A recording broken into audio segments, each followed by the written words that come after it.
પારડીના DCO હાઈસ્કૂલમાં સતત બીજા દિવસે ગાંધી મેળો ધમધમી રહ્યો છે. રવિવારે તારીખ 22મીના રોજ છેલ્લો દિવસ છે.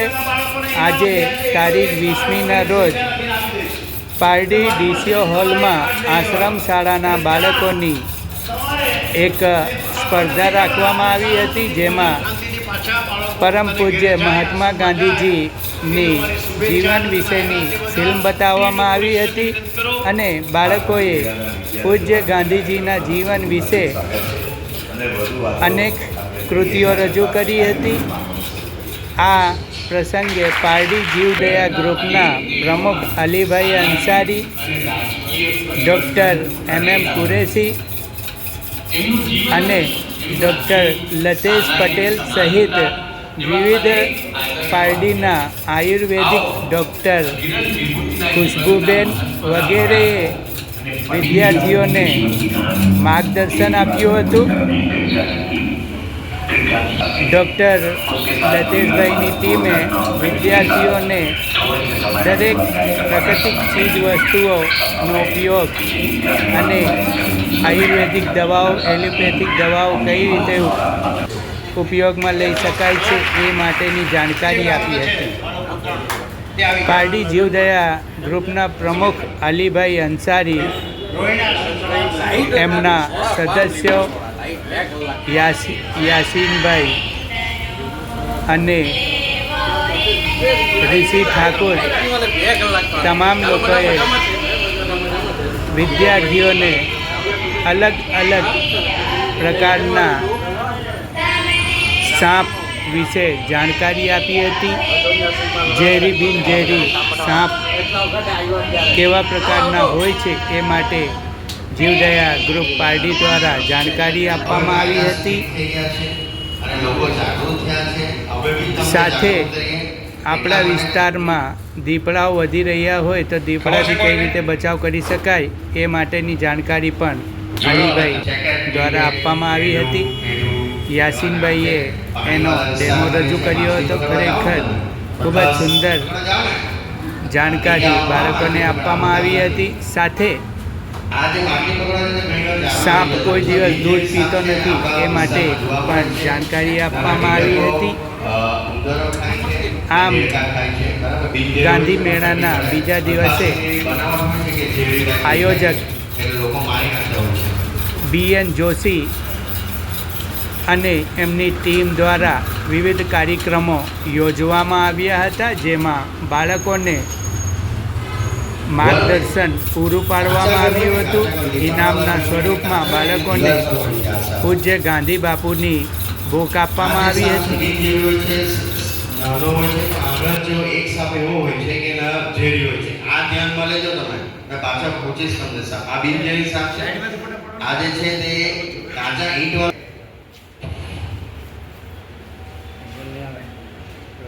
ખબર તમને આ સાપ કયો છે તે? રૂખાઈ ને આ એકદમ બિનઝેરી હોય છે. રૂખ સુંદરી કહેવામાં આવે છે, બરાબર છે. આપણા વિસ્તારમાં બહુ શાંતમાં શાંત સાપ છે. નોન વેનેમસ હોય છે, પણ કદાચ કોઈ વખત એગ્રેસિવમાં આવે તો કડી પડે. નોન વેનેમસ હોય છે. ઓકે છે એટલે બિનઝેરી હોય છે, એની સાઇઝ નાની હોય છે. બિનઝેરી હોય છે. હાલમાં એમની થોડી ઓછી જોવા મળતા છે હમણાં આ સાપ, પણ છે આપણા વિસ્તારમાં. જોઈ લેજો આ સાપ. કયો સાપ છે? લગભગ બધા ઓળખે ને અજગરને. ઇન્ડિયન રોક પાયથન આપણા વિસ્તારમાં વધારે જોવામાં આવતા અજગર આપણા વિસ્તારમાં જ વધારે છે. તમે એની સુરત પાસ કરો ને તો આ જે છે ને તો તમને સાપ ઝૂમ જ જોવા મળે. પણ અમને ફોન કરો ને તમે તો 2 દિવસમાં એકવાર તો આપણને જોવા મળે જ આવશે. કેમ કે પારડી અને વલસાડ જિલ્લામાં સૌથી વધારે મહેનત એનિમલ સેવિંગ ગ્રુપ જીવદયા ગ્રુપે લગભગ પારડી તાલુકામાં સૌથી વધારે અજગરની સંખ્યા છે તે અમારી મહેનત છે. પારડી તાલુકામાં તમને સૌથી વધારે પાટણ તમને જોવા મળે. ચાલો એમ તમને સવાલ પૂછું કે ઝેરી આવે કે બિનઝેરી આવે? બિનઝેરી. બોલો. ચોકલેટ. આ અજગર છે તે પોતાના ખોરાકને જકડીને મારી નાખે, પછી ધીમે ધીમે અજગરની સાઈઝ મોટી હોય છે, એમ ઈંડા મૂકે છે. 30, 40, 50, 80 સુધી પણ ઈંડા મૂકવાની ક્ષમતા હોય છે. ઈંડા મૂકે છે, ઈંડા સેવે છે, પછી આના બચ્ચા નીકળે છે. બરાબર છે. બિનઝેરી સાપ છે. એની હાઈટ આપણા વિસ્તારમાં ગુજરાતમાં બધે ત્યાં વધારેમાં વધારે આ સાપ મોટો હોય છે વજનમાં. ને આપણા વિસ્તારમાં ગુજરાત લેવલે પકડો કે ગમે ત્યાં પણ આ પાર્ટી એરિયામાં ખાસ મોટો અજગર આપણે ત્યાં બી જોવા મળે છે. આપણે બી પકડ્યો છે ને એની સંખ્યા વલસાડ વિસ્તાર પાર્ટી તાલુકામાં ખાસ વધારે છે. કયો સાપ છે?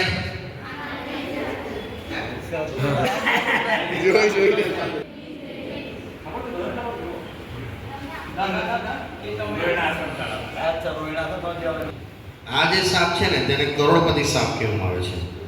કેમ? ખોટી માન્યતાના લીધે આજે ગેરમાર્ગના દોરવાના કારણે આજે આ સાપની તસ્કરી થતી છે.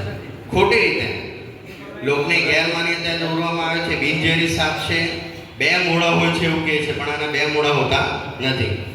એનું ફક્ત એક જ મોઢું હોય છે, પણ એનો પાછલો શેપ તેમ એનું મોઢું જેવું દેખાય છે. અને શિકાર માટે એનો પોતાનો ઓરિજિનલ મોઢું હંકારી રાખે છે, અને પછી જ્યારે શિકાર એની પાસે આવે ત્યારે એ અંદરથી એનું મોઢું કાઢીને ડાયરેક્ટ અટેક કરે છે. તાંબાપીઠ. આ જે સાપ છે ને તે ઝાડવા પર હોય છે, મોટા ઝાડવા પર, ત્યાંથી ઉતરીને આપણા ઘરમાં પર આવી જાય ઘણી વાર. બિનઝેરી સાપ હોય છે, પટલો ને એટલો એક્ટિવ હોય છે કે જરા પર પલક ઝબકાવતા નીકળી જાય છે. જો પકડવા જાવ તો બાઇટ કરે છે. બિનઝેરી સાપ હોય છે. લીલફળ. આ એક સાપ છે ને તે તમને ઝાડ પર જોવા મળે છે ઘણીવાર.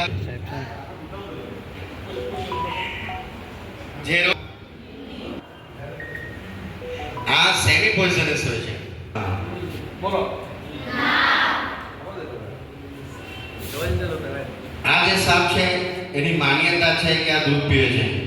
પીવે ને? પીવડાવે લોકો? કેટલા જણા કે દૂધ પીવડાવે? આવા નામથી એમને બોલાવે. બોલો. આ સાપ દૂધ પીવે નથી પીધો? પી છે ને? ચાલો નથી.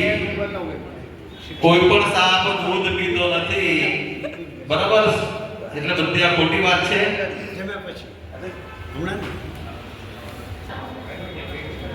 કાળતરો જોયો બધા આપણા વિસ્તારમાં? આ જે સાપ છે કાળતરો ક્રેટ કહેવામાં આવે. ક્રેટ બ્લેક કલરનો હોય છે અને કોઈ વ્હાઈટ ડારી મારી હોય ને એવું લાગે છે. જો આપણા વિસ્તારમાં વધારે ઝેરી સાપ કોમન ક્રેટ, બહુ ઝેરી સાપ હોય છે.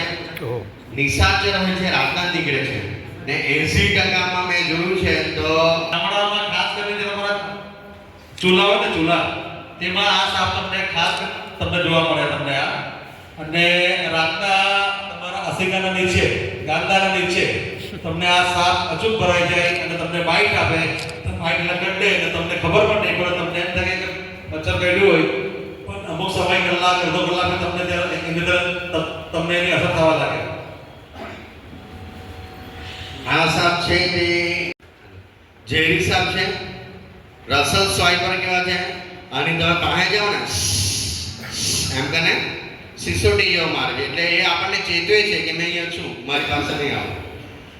આના એટલો ઘાતક હોય છે ને તમને કે એક જ બાઇટ મારે ને એટલે તમને એકદમ ઝંઝળાટી રાખે ને જ્યાં બાઇટ થઈ ત્યાં તમને એવું લાગે કે આ શરીર આપણું સલગવા લાગ્યું. આ છે તે રસલ વાઇપર દેખાય. રસલ વાઇપર જેવો જોયો ને અને ફોડચી કહેવામાં આવે. આ જે સાપ છે ને પથ્થરવાળા વિસ્તારમાં જોવા મળે. આપણી બાજુ બહુ ઓછા થઈ ગયા પણ પહેલે દેખાતા. આ બી ઝેરી હોય છે. બરાબર? દીપડા વિસ્તારમાં હાલના તબક્કામાં હમણાં ગયા 1 મહિનાની અંદર 2 દીપડા પકડ્યા છે. આપણા વિસ્તારમાં બહુ ઘણા છે. પણ તમને તમારા વિસ્તાર જે ઘર હોય ને એની આજુબાજુ આપણે સાફ સફાઈ રાખવાની. શું એ લાકડી લઈને ત્યાં સાથે ઊભી રહેવાનું છે. કેમ કે એ શિકાર કરવા દીપડો આવે છે, એને એવું લાગે કે એકલા છે એટલે શિકાર કરીને ખબર નથી હોય. પણ જ્યારે આપણે લાકડી લઈને ઊભી રહે તો એ દીપડો પાસે આવતો નથી. બીજી એક વસ્તુ કે બાળકોને એકલું રમવા દેવું નહીં આપણા ઘરની પાસે. આપણો વિસ્તાર ખેતીલાયક છે એટલે દીપડા અવરજવર વધારે હોય છે ને એને એવું લાગે કે ખોરાક છે મારો, એને એટલું દેખાતું નથી એટલે એથી નલ્લી વસ્તુ હોય ને એના પર એ ટળાપ મારે છે, બરાબર છે? તો લોકો શું કરે કે ગટ મારી દે જેથી કરી ઝેર છે ને ઉપર નહીં આવે. મહાન વ્યક્તિ હતા. તેમણે લંડન જઈને વકીલાતમાં અભ્યાસ કરીને બેરિસ્ટર બન્યા. ત્યારબાદ ભારત આવીને સ્વતંત્રતાની લડાઈમાં જોડાઈને ભારતને મહત્વપૂર્ણ ભૂમિકાઓ ભજવી. તેમણે કહ્યું હતું સિમ્પલી લિવિંગ એન્ડ થિંકિંગ. તેમને ઘણા બધા બાપુ અને ગાંધીજીના નામે જાણે છે. તેમણે ઘણા બધા નારાઓ આપ્યા છે, જેમ કે સત્ય હી ઈશ્વર હે, અહિંસા હી હમારા ધર્મ હે, बुरा मत सोचो, बुरा मत बोलो, बुरा मत सुनो, करो या मरो. 30 જાન્યુઆરી 1948ના રોજ સાંજે વિરાટ ભવનમાં જતા તેમને નથુરામ ગોડસે દ્વારા તેમને ગોળી મારવામાં આવી હતી. તે માટે તે દિવસને શહીદ દિન તરીકે ઉજવવામાં આવે છે. છેલ્લે આટલું જ કહીશ કે ગાંધીજીનું જીવન જ આપણના માટે સંદેશ છે. જય હિન્દ, જય ભારત. जो पेटी चरखा है ये गांधी जी के द्वारा इन्वेंट किया गया था और जो गांधी जी चरखा चलाते थे उसका नेक्स्ट वाला वर्जन ये था. इससे हम लोग रुई से धागा बनाते हैं कुछ इस प्रकार से. વિદ્યાર્થીઓને એક તો આપણે ખાદી વસ્તુ આપણે વાપરવાની તે બાબતની સમજણ આપી, પ્લસ આપણા બગીચામાં કે આપણા ઘરના આંગણે જે પણ વનસ્પતિઓ ઉગે તેનો ફાયદા શું છે, એના ગેરફાયદા શું છે, વનસ્પતિઓમાંથી કઈ દવા બને છે તે બાબતનું એક માર્ગદર્શન હતું. તે બાબતે એક સ્ટોલ રાખેલો. બધા વિદ્યાર્થીઓ આવ્યા, તે લોકોને બધું પછી ગિલોય, સરગવાની સિંગ, આમળા, સતાવરી એ બધી વસ્તુઓ બતાવ્યા પછી એના ફાયદા શું છે, એના ગેરફાયદા શું છે, એ શું કામ લાગે છે તે પણ સમજ આપી.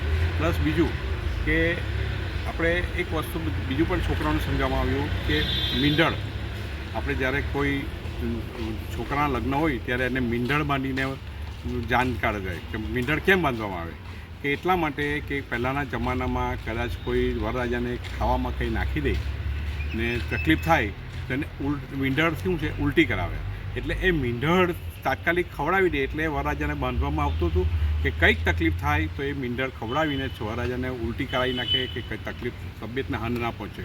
એટલે આવી બધી વસ્તુઓ નાની વસ્તુ આપણા જીવનમાં જે વડવાએ જે આપણને બધું શીખવાડેલું કે કઈ વસ્તુ કાં કામ લાગે તે બધું સમજણ આપી છે વિદ્યાર્થીઓને, એ આજે થોડું માર્ગદર્શન પણ આપ્યું. પણ છે ને વલસાડ, વાપી, સુરત ગાંધી મેળામાં જતો આવેલો છે. પારડીમાં જે શરૂઆત થઈ છે ને એ જ આવકારદાયક છે. ત્યાં નાના ટાઉનમાં જે શરૂઆત થઈ છે, ધીમે ધીમે એના લીધે જે ગામડાઓના જે ઉત્પાદકો છે ઓર્ગેનિક પ્રોડક્ટના, એમને બી એક માર્કેટ મળી રહી છે અહીંયા. જેવી રીતે કે દેશી નાગલીના પ્રોડક્ટ છે કે ઓર્ગેનિક ફૂડ છે, કઠોળ છે, એમને અહીં એક માર્કેટમાં એક નાના ટાઉનમાં એક સારી શરૂઆત થઈ રહી છે આ વખતે. અને એના માટે હું એમને અભિનંદન આપું છું, લતેશભાઈને અને એમની ટીમને, કે જેમના દ્વારા એક શરૂઆત કરવામાં આવી રહી છે અહીંયા. મેં પોતે પણ અહીંયા દેશી કડાના ચોખા અને બીજી પ્રોડક્ટ ખાદીની ને બધું ખરીદી કરી છે, ઓર્ગેનિક આયુર્વેદિક મેડિસિન્સની ખરીદી કરી છે. પરંતુ એક જે શરૂઆત થઈ છે એ બહુ આવકારવાદાયક છે. એના માટે હું એમનો ધન્યવાદ આપું છું. એમને માનવું છે કે શરીરને આપણે જો સારા કરવું હોય તો આપણે આસપાસ જડીબુટ્ટીઓ બહુ બધી હોય છે. જે ગામડાથી આવતા એને તો બધી વસ્તુનો ખ્યાલ હશે. આ એક ગિલોય છે, એટલે આ ગિલોયને છે ને એનું સંસ્કૃતમાં અમૃતા નામ બી કીધું છે.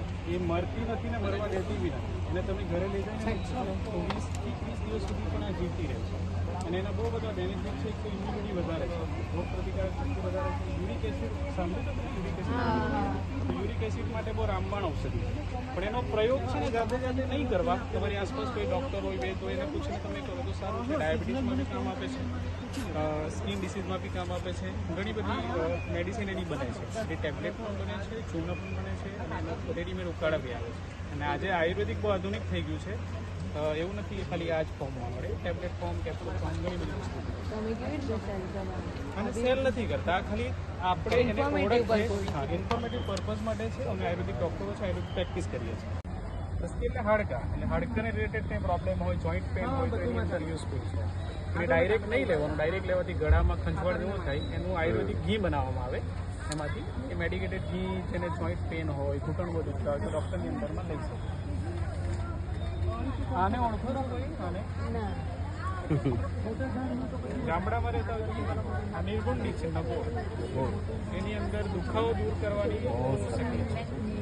એના પાણી તમે નાવો ને એ દુખાવો સારું કામ કરે છે. અમે લોકો એના પાવડર પણ વાપરીએ છીએ, એમાંથી ગોળી બનાવવા પણ વાપરીએ છીએ. આ છે મધર લગ્ન થાય ત્યારે વરરાજાને જે બાંધે ને એના પાછળ બી એક સ્ટોરી છે. આ એની અંદર જે બીજ હોય ને એ ઉલટી કરાવે છે. એટલે એની એક હિસ્ટ્રી એવી છે, વરરાજોને જે હોય ને એને અમુક કંઈ આપી દે, ઝેર આપી દે, ખવડાવી દે, તો ઇન્સ્ટન્ટ કંઈ વસ્તુ શોધવી નહીં પડે. એના હાથમાં બાંધી હોય તો તરત એને છૂંદીને વાટીને પીવડાવી મીંઢણ કહેવાય. તેનાથી વોમિટિંગ થઈ જાય જે મદન ફલ. અમારી ભાષા સંસ્કૃતમાં મદન ફલ ગઈ છે અને આપણે લોકલ લેંગ્વેજમાં મીંઢણ કહીએ. એટલે આ લોકોને ખ્યાલ નહીં આવે મીંઢોણા કહીએ ને, હાથમાં બાંધેલું હોય ને બે વામક છે, ઉલટી કરાવે છે. મેરેજ કરે ત્યાં ખાવ પડે તો મમ્મી પીવડાવે ને, તુલસીનો રસ પીવડાવે, બરાબર. તો એવી જ રીતે આ બધા તમારી સામે દેખાય ને, આપણી આજુબાજુ થતા બધા ઝાડ છે, પણ એને આપણે દવામાં કેવી રીતે વાપરી શકીએ, બરાબર. તો એના માટેનું છે. આ તમારી સામે દેખાય છે શતાવરી, બરાબર. તો આપણે લેડીઝ લોકોમાં જ્યારે શક્તિ ઓછી હોય કે બીજી કોઈ બીમારી હોય ને ત્યારે આના મૂળ પીવડાવે, તો મૂળમાંથી શક્તિ આવે, બરાબર. આ છે એલોવેરા. એલોવેરા બધાએ સાંભળ્યું છે ને, કુંવાર પાઠું, બરાબર. ગુજરાતીમાં કુંવાર પાઠું કે ધારો કે કોઈને વાગી જાય, દાઝી જાય ને, તો એનું જે આ રસ હોય ને એ લગાવી દેવાનો, એટલે જે ફોલ્લા પડે ને એ નહીં પડે. પછી તમારી સ્કિન, બરાબર, મોઢા પર બહુ બળતું હોય, તમને એવું લાગે કે બહુ પરસેવો થાય, તો એ જે છે ને એની જેલ એ લગાવાય, એનાથી મોઢું પણ ધોવાય. આંખો બહુ બળતી હોય, બહુ વાંચતા હોય, બરાબર, વાંચે ત્યારે પછી આંખ થાય ને, તો આંખ બળતી હોય ને ત્યારે એ લગાવવાનું આંખ પર, એટલે આંખમાં ઠંડક થઈ જાય, બરાબર.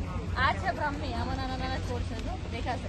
બ્રાહ્મી એટલે આપણા મગજને શક્તિ આપે, બ્રેઇન ટોનિક છે, બરાબર. યાદ નહીં રહેતું હોય, વાંચવામાં ધ્યાન નહીં અપાતું હોય, બરાબર, બોલવામાં તકલીફ પડતી હોય, ત્યારે આ જે બ્રાહ્મી છે ને એમાંથી દવા બનાવીને અપાય. એ ડાયરેક્ટ પણ લઈ શકે, બરાબર. એ બ્રાહ્મી છે. એની બાજુમાં જે દેખાય ને એ ગિલોય છે, ગલવેલ. કોરોનામાં કીધું ઉકાળો બનાવીને બધાએ, હા, એ ગિલોય છે. આપણી રોગ પ્રતિકારક શક્તિ જે કહેવાય ને, રોગો સામે લડવાની શક્તિ એ વધારે. આ તો બધા ઓળખે સરગવો છે, બરાબર. સરગવાની સિંગ ખાય ને એનાથી શું મળે? શક્તિ મળે, કેલ્શિયમ મળે. તો મમ્મી પીવડાવે ને, તુલસીનો રસ પીવડાવે, બરાબર. તો એવી જ રીતે આ બધા તમારી સામે દેખાય ને, આપણી આજુબાજુ થતા બધા ઝાડ છે, પણ એને આપણે દવામાં કેવી રીતે વાપરી શકીએ, બરાબર. તો એના માટેનું છે. આ તમારી સામે દેખાય છે શતાવરી, બરાબર. તો આપણે લેડીઝ લોકોમાં જ્યારે શક્તિ ઓછી હોય કે બીજી કોઈ બીમારી હોય ને ત્યારે આના મૂળ પીવડાવે, તો મૂળમાંથી શક્તિ આવે, બરાબર. આ છે એલોવેરા. એલોવેરા બધાએ સાંભળ્યું છે ને, કુંવાર પાઠું, બરાબર. ગુજરાતીમાં કુંવાર પાઠું કે ધારો કે કોઈને વાગી જાય, દાઝી જાય ને, તો એનું જે આ રસ હોય ને એ લગાવી દેવાનો, એટલે જે ફોલ્લા પડે ને એ નહીં પડે. પછી તમારી સ્કિન, બરાબર, મોઢા પર બહુ બળતું હોય, તમને એવું લાગે કે બહુ પરસેવો થાય, તો એ જે છે ને એની જેલ એ લગાવાય, એનાથી મોઢું પણ ધોવાય. આંખો બહુ બળતી હોય, બહુ વાંચતા હોય, બરાબર, વાંચે ત્યારે પછી આંખ થાય ને, તો આંખ બળતી હોય ને ત્યારે એ લગાવવાનું આંખ પર, એટલે આંખમાં ઠંડક થઈ જાય, બરાબર. આ છે બ્રાહ્મી. આમાં નાના નાના છોડ છે, જો દેખાશે. બ્રાહ્મી એટલે આપણા મગજને શક્તિ આપે, બ્રેઇન ટોનિક છે, બરાબર. યાદ નહીં રહેતું હોય, વાંચવામાં ધ્યાન નહીં અપાતું હોય, બરાબર, બોલવામાં તકલીફ પડતી હોય, ત્યારે આ જે બ્રાહ્મી છે ને એમાંથી દવા બનાવીને અપાય. એ ડાયરેક્ટ પણ લઈ શકે, બરાબર. એ બ્રાહ્મી છે. એની બાજુમાં જે દેખાય ને એ ગિલોય છે, ગલવેલ. કોરોનામાં કીધું ઉકાળો બનાવીને બધાએ, હા, એ ગિલોય છે. આપણી રોગ પ્રતિકારક શક્તિ જે કહેવાય ને, રોગો સામે લડવાની શક્તિ એ વધારે. આ તો બધા ઓળખે સરગવો છે, બરાબર. સરગવાની સિંગ ખાય ને એનાથી શું મળે? શક્તિ મળે, કેલ્શિયમ મળે.